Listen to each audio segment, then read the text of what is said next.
I think what I would like people to know about performing as a drag artist is that you don't have to be a type A or a type B. The whole point of drag is that there isn't rules. Drag was really how I found myself as a person. I feel like drag is limitless.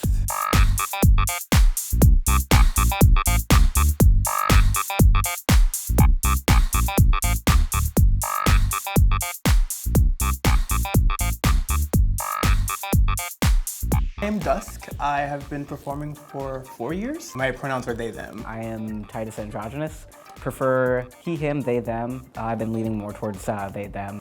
And I've been performing for 7 or 8 years. My name is Vaude Sinclair. I go by they, them, or sometimes he, him on stage as well. And I've been performing for 4 years. I'm Clit Eatswood. I've been doing drag for about 3 years, and I go by more they, them out of drag, but in drag I've been preferring more he. Well, in drag I more identify as just like a man who has too much gender for his shoes. I mean, for me personally, drag is like everything that I have wanted to ever be is like acceptable. Like it is my escape into doing something that like wouldn't normally be possible. I can be any character I want to. I don't know, drag is kind of like being a superhero. Like drag has been half affirming in my gender identity because like I've done this in order to like push my boundaries of my gender expression, but at the same time I've discovered more about myself like along the way. Drag is being your true self because we are ever changing, and that honestly is what inspires my drag, is just to be what the ever. It's whatever you want it to be, male, female, somewhere in between. It's sort of exploring the spectrum of gender. The whole point of drag is to show like the ridiculousness of like the expectations put on men and women and how we're supposed to present and how we're supposed to perform. But in recent years, I've kind of been realizing, just like with my gender identity and my transition, like the more I started to take hormones, the more comfortable I got about the ideas of like not having to ascribe to like male or female, that you can sit in the in-between, and I feel like drag has become extremely binary in the last few years. Sometimes even in your own community, you get a lot of folks who still don't understand what your expression is, you know, and they put you, you know, under that category, what they view you as and what they perceive you as. I think I fight it the most by being visible. Like just what has kept me going is just, and what is literally just lit a fire under my ass is just like a fact to be visible. When I first started drag, I was traditional drag, more feminine. For a long time, I was going through just battling if I was trans or not. I kind of was able to play around with the rules of gender. It did kind of like open my eyes to like what my true essence was. I generally consider myself a drag king, or somewhere like in the middle, like a drag thing. Drag was really how I found myself as a person. I guess when I started drag, I had always felt like sort of like a masculine energy inside, and that kind of allowed me to bring that out. Like I went sort of full mask, was considering like transitioning, and I was like I'm a trans man and this is like my identity. As I sort of progressed through drag and I learned more and I did research on other performers, I was like, I kind of feel like I still fall in the middle. And I've sort of gotten to a place because of drag where I can accept my body for what it is and just allow it to be that. I with gender and it pays me.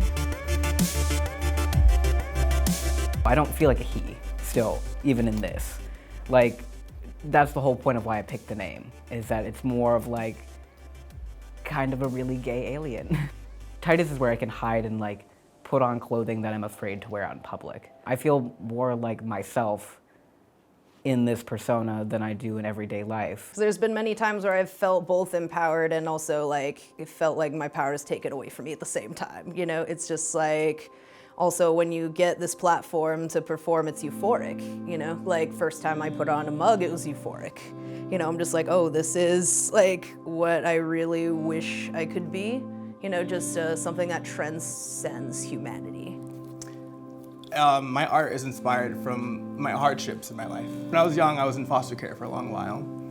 And through moving around a lot through foster care and moving around a lot with my father who was in the military, a lot of ridicule for being queer, a lot of ridicule for being darker than most people.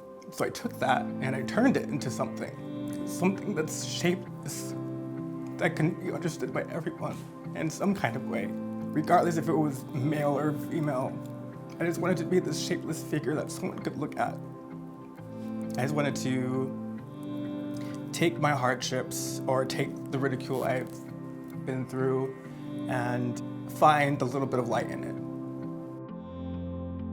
Kings are just as valid, and the people who are in between are really pushing for this different idea of gender because, like, that's where it starts. I think it's really important to our culture now to have that as a form of self-expression, especially in the queer community, to be able to explore your gender and explore your sexuality and just explore like what it is that you're passionate about. Then you can take that and you can put it on stage.